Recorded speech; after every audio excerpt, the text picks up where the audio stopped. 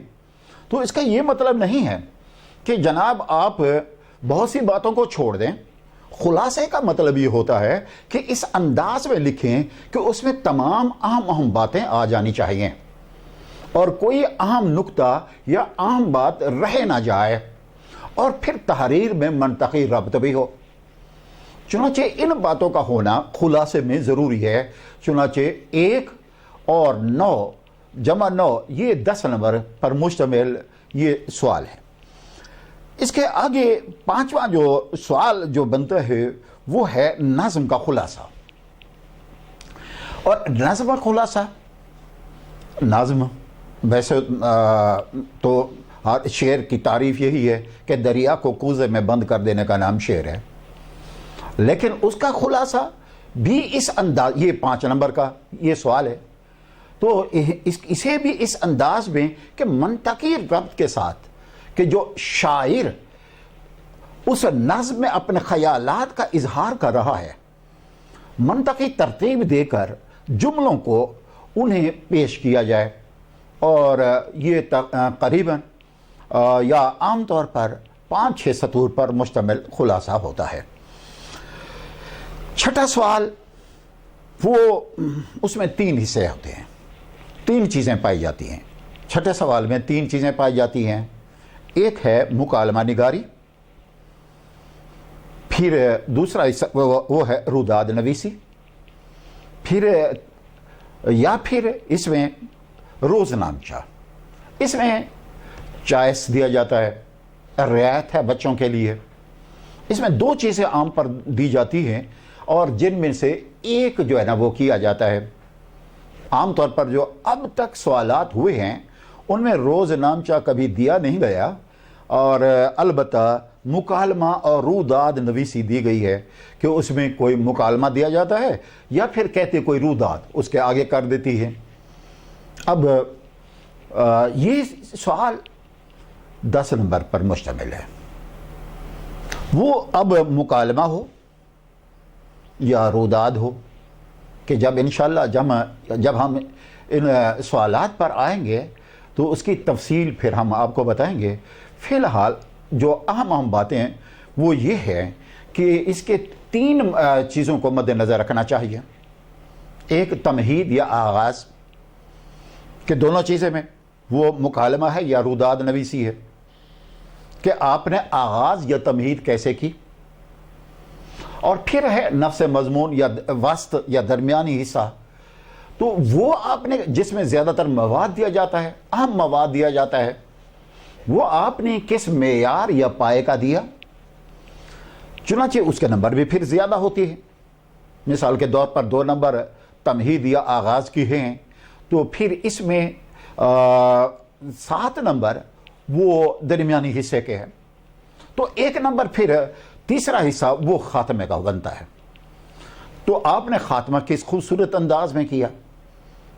تو چنانچہ اس میں آپ سوچ رہے ہوں گے کہ سر اگر یہ دونوں سوال آ جائیں تو ہم کون سا سوال کریں، مکالمہ کریں یا ہم روداد نویسی۔ تو اچھے نمبر تو مکالمے میں ملتے ہیں، لیکن جو سوال آپ کو اچھی طرح یاد ہو وہی کرنا چاہیے۔ مکالمہ روداد نویسی سے آسان ہو جاتا ہے۔ 7واں سوال اس سلسلے میں وہ درخواست اور رسید ہیں، اس میں رعایت نہیں۔ اس میں ایک چیز دی جاتی ہے، یا درخواست دیتے ہیں یا پھر رسید دیتے ہیں، اور پھر درخواست اور رسید میں بھی یہی چیزیں ہیں کہ آغاز میں درخواست ہے تو اس میں عہدہ اور پتہ لکھا جاتا ہے، پھر درمیان میں کہ درخواست کس سلسلے میں ہے، اور پھر آپ نے کس طرح مخاطب کیا، القاب و آداب، پھر کس طرح آپ نے عرض گزاشت پیش کی، درخواست پیش کی، گزارش پیش کی، اور اپنے مسئلے کو کس خوبصورت انداز میں بیان کیا، تو اسی معیار کو مد نظر رکھتے ہوئے نمبر دیے جاتے ہیں۔ پھر اسی طرح رسید جو ہے، رسید اس زمانے میں انتہائی اہمیت کی حامل ہے۔ مختلف کاروبار زندگی انسان کرتا ہے، اور رسید کے سلسلے میں حدیث ہے نبی اکرم نور مجسم صلی اللہ علیہ وسلم کی کہ جب تم آپس میں لین دین کیا کرو تو اسے تحریر کر لیا کرو، کیونکہ وہ تحریر سند بن جاتی ہے۔ اور جب کبھی یوں بھی ہوتا ہے جھگڑے بنتی ہے کسی کے خیال میں، اس لین دین یا کاروبار کے سلسلے میں مختلف باتیں ہوتی ہیں، اور عام طور پر نوبت خون خرابے تک بھی پہنچ جاتی، قتل و غارت گری تک بھی پہنچ جاتی ہے۔ چنانچہ اس سے بچنے کے لیے اس سوال کی اہمیت کو مد نظر رکھتے ہوئے مرتبین نصاب نے اسے نصاب کا حصہ بنایا۔ تو یہ سوال بھی 10 نمبر پر مشتمل ہے۔ وہ درخواست ہو یا رسید، ایک چیز دیتے ہیں اور اس میں کوئی رعایت نہیں ہوتی۔ سب سے آخر میں جو سوال وہ ہوتا ہے وہ ہے تلخیص نگاری، 8واں سوال۔ اس میں تلخیص نگاری کا ہے۔ اب تلخیص کسے کہتے ہیں؟ تلخیص کہتے ہیں خلاصہ کرنے کو، اور چونکہ یہ انتہائی اہمیت کا حامل بھی سوال ہے، اور روزمرہ زندگی میں ہم تلخیص کر جاتے ہیں لیکن ہمیں پتہ نہیں ہوتا ہم کر کیا رہے ہیں، اور اگر ایک طالب علم اسے سمجھ لے تو اس کے لیے مشکل نہیں ہے۔ اور وہ یوں کہ ایک طالب علم بیمار ہو جاتا ہے، ذمہ دار ہے، اور اس لیکچر مثال کے طور پر اردو کا نہیں ہوا تو وہ اب اتنا وقت ہوتا نہیں ہر ایک کے پاس، باقی لیکچرز بھی پڑھنے ہوتی ہیں، وہ فون کر کے وہ یا مل کر پوچھ لیتا ہے کہ آج اردو کے سر نے کیا چیز پڑھائی تھی۔ تو چنانچہ اب وہ ہو بہو لیکچر تو بیان نہیں کر سکتا، تو وہ چیدہ جو باتیں اس انداز میں ترتیب کے ساتھ بیان کرنے کی کوشش کرتا ہے، اسے تلخیص کہتے ہیں۔ اور جب پہلا سوال اسے نے کہ پڑھایا کیا تھا، جیسے میں ابھی بتا رہا ہوں، تو یقیناً جس سے پوچھا جا رہا ہے وہ یہی کہے گا آج تو سر نے تلخیص بتائی تھی، عنوان گویا کہ تلخیص ہو گیا، اور کیا کیا چیزیں پڑھائی تھیں۔ پھر وہ انتہائی مختصر اور جامع انداز میں جو بتائے گا وہ تلخیص ہے۔ تو عزیز بچوں، عزیز طلبہ، یہ نصاب کے متعلق چیدہ باتیں تھیں جن کی ہم تھوڑی وضاحت بھی کرتے چلے گئے۔